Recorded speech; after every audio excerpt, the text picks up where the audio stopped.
we're going to move on to WWE and doing some managerial stuff. So I can't even pronounce this guy's Pengizine. I want to hear about Rodney Mack. That kid had potential. Also, it was funny using his theme song to troll the wrestling fans.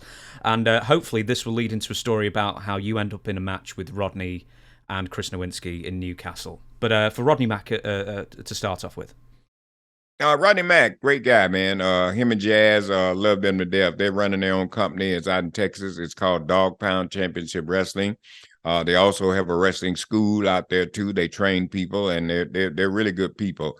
And so the way I met Rodney, like I said, Vince put us together. He started the White Boy Challenge. So we started doing that. Also, D'Lo Brown would have been a part of that, but Vince, something happened right there. He just wasn't happy with D'Lo. So ended up, if you can remember, me and Rodney Mack, we ended up putting D'Lo in the trunk of a car, and that was the end of it. We never did see D'Lo no more, because I think we went out that night and we did a promo. I did a promo or something, and I come back and Vince said to me about D'Lo, he didn't have not a bone or soul, or not a soul bone in his body or something, not a black bone or something in his body. I think the promo he was cutting was just too white. And so Vince said he had no soul or something like that. He didn't have a black bone in his body or something, he said.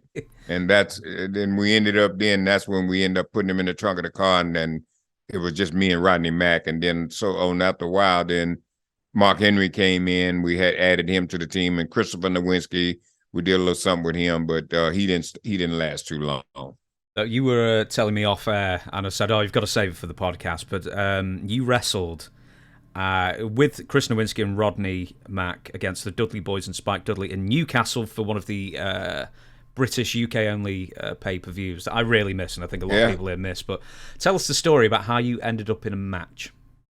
Well, I didn't know anything about it. I think Bubba Ray Dudley, that was kind of Bubba's idea, and I think he went to Stephanie and talked to her about it, because she was overseas at that time.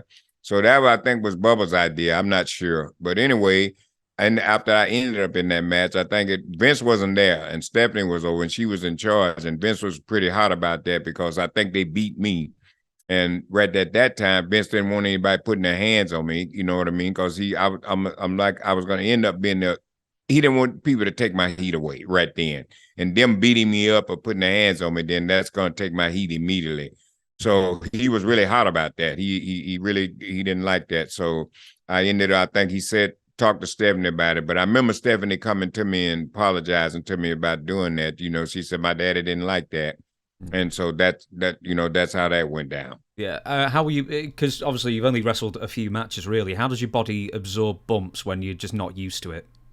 Well, it didn't bother me at all. At that time, I was at a younger age, so I didn't mind taking the bumps. I was having fun, man. It didn't bother me whatsoever. And then, like I said, I had a chance to work a little bit in the ring, and take some bumps even before I started doing that, because doing with the indie guys, before I got in WCW and NWA, I worked with a lot of indie promotions, and so I started, in the ring with a lot of indie guys, taking bumps then. So the bumps didn't really bother me. I never got hurt or anything. Apart from like a WrestleMania or something, was the UK tours the most lucrative? Did you get paid the best for being over here? Yeah. The UK always paid best. Yeah, I love going overseas, because you knew you're going to get a good paycheck. Yeah, and then the crowds haven't seen you in so long, so you get a better reaction as well. Yeah, they were super nice, man. I remember one time, man, and this is a true story.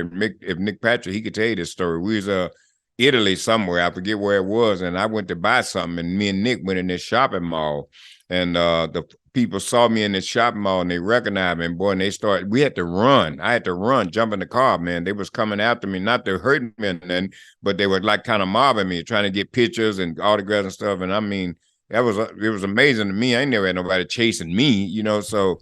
And I go back and I think, well, I was over then, and I didn't even know how over I was.